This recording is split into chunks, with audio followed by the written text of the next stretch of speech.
Hi guys, my name is Christine and I'm a dating, relationship and personal development coach. And today I'm talking about why you must walk away from them and stop giving them your attention. So the reason why you need to walk away from someone and stop giving them attention, especially and more so than not in these kinds of cases where it's a crush who's rejected you, who doesn't want to go out with you, or it's an ex that dumped you and clearly at this current time doesn't want you back. And basically the best way to tell if someone doesn't want you back, if an ex doesn't want you back, is if they're just not putting in the effort. They're not trying. They're not messaging you. They're not talking to you. They're not trying to rekindle things. They're not contacting you in any way, basically, and they've gone completely cold on you. And it seems like to you that they're never coming back.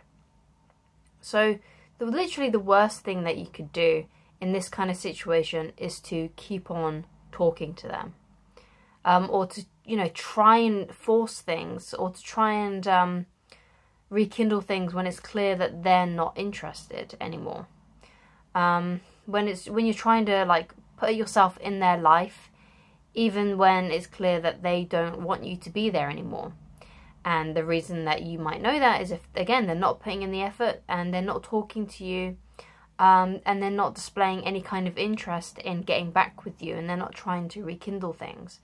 So if they're doing any of that kind of stuff, you need to walk away from them and you need to detach yourself and stop contacting them, stop giving them your attention, because it might be the case that some of your exes, or this might be a crush and you're talking to them, and they do respond, and perhaps they may even be reaching out to you, because sometimes this can be the case, but they're doing it literally because they like the attention, because you might be dating someone, or were dating someone, or were trying to date someone that really loves attention, romantic attention, because obviously it is nice when someone tells you that they like you. It's nice when someone has romantic interest in you, and sometimes some people like to keep those people around that are romantically interested in them because they like the attention. It gives them an ego boost.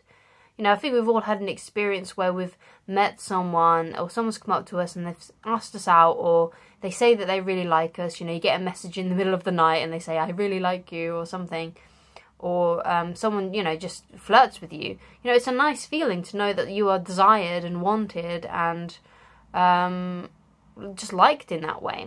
So a lot of people, though, they feed off of it, they need it, and that's why they keep them around. So instead of being honest and saying, I'm sorry, I just don't like you in that way, or sorry, it's just never going to happen, instead of saying that kind of thing, they kind of string them along and try and keep them in their life, kind of put them in friend zone, and just stringing them along enough to just give them that little bit of hope, and keeping them in that kind of loop. So it can be really negative when you are interacting with someone who you really like, and this other person is just giving you that little bit of hope, but then they snap it away from you, but they keep you in that hope loop just enough that you stick around. And it's really bad, but unfortunately there are people out there that just do these kinds of things because they like the attention, because they like the ego boost. And usually these kinds of people are the ones that need the ego boost the most. They're the ones that are the most insecure. So if you do feel bad and you feel like, oh my god, this has totally happened to me, I had a crush or I had an ex that is just keeping me around because they like the attention I give them, just know that especially if you're the kind of person who would never do this to someone, that you kind of have the moral high ground here, because the reason that they're doing it is because they're insecure. Someone who is secure in themselves, someone who is confident, someone who doesn't have all this kind of emotional mess inside their heads, wouldn't keep someone stringing them along, giving them a little bit of hope, and liking the attention that they get. They would be honest with that person and tell them that they're just not interested and that they should forget about it.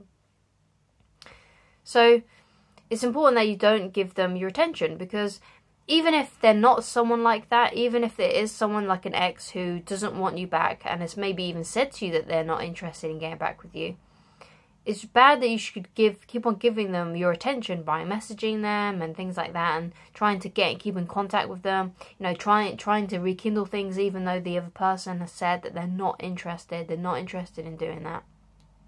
It's because it makes them lose respect for you. And if you want to get them back, if you are trying to facilitate them coming back into your life, you need to come across as someone who has self-respect. And it's not the self-respecting thing to do to message someone who has rejected you, to try and rekindle things with an ex who is not interested, to be in friend zone, try and be in friend zone first, and then try and worm your way back into their life. It's the worst route you could go, and you need to do the self-respecting thing to walk away. But a lot of people find that difficult, and the reason why a lot of people find it difficult is because they believe, and it's a fear, it's a true fear as well, it's a true thing to believe, that if they walk away from the ex, if they walk away from the crush, if they stop talking to them, that ex is just going to disappear and you're never going to hear from them again.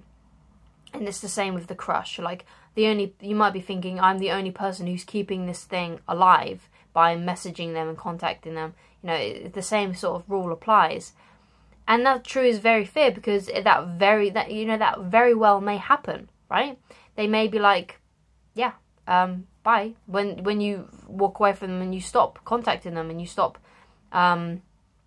interacting with them, they may very well disappear and not talk to you again. But the thing is that you kind of have to let that kind of thing happen, because if they are interested in you, there is a slither of hope there that they still love you and care about you and want you in their life, then they will come back. They will do something. They will try and make it happen at some point. It might not be immediately. It might not be this week. It might be not next week. It might not be next month. But at some point they will come back and they will try to work things out with you if they still have that feeling inside. But, you know, you have to let the ones go that have none of that inside. You need to let them go so that you can find out whether or not if they're going to come back or not. And if you keep on messaging them, interacting with them, trying to make things work when it's clear that they're not interested and they're not putting in the effort themselves, then you really do need to walk away and do that self-respecting thing and stop giving them your attention, because it's just making you look bad. It's making you look bad in their eyes. It's probably making you feel bad about yourself as well, especially if you've watched a lot of videos on like the no contact rule and walking away from exes and people that you've had crushes on. You know, if you've watched a lot of videos like that, then you know what the right thing is to do. You know the right thing is to walk away. And if you keep on going back on what you know is the right thing to do, you're just going to feel really bad about yourself. And that's a really terrible way to go. The most important relationship that you have is the one with yourself. And if you feel bad about yourself, if you keep on doing things that you know you shouldn't do, and you have all these like kind of like this chatter in your head, and you're just like, oh God, I can't believe I just messaged them. I said I wasn't going to do it.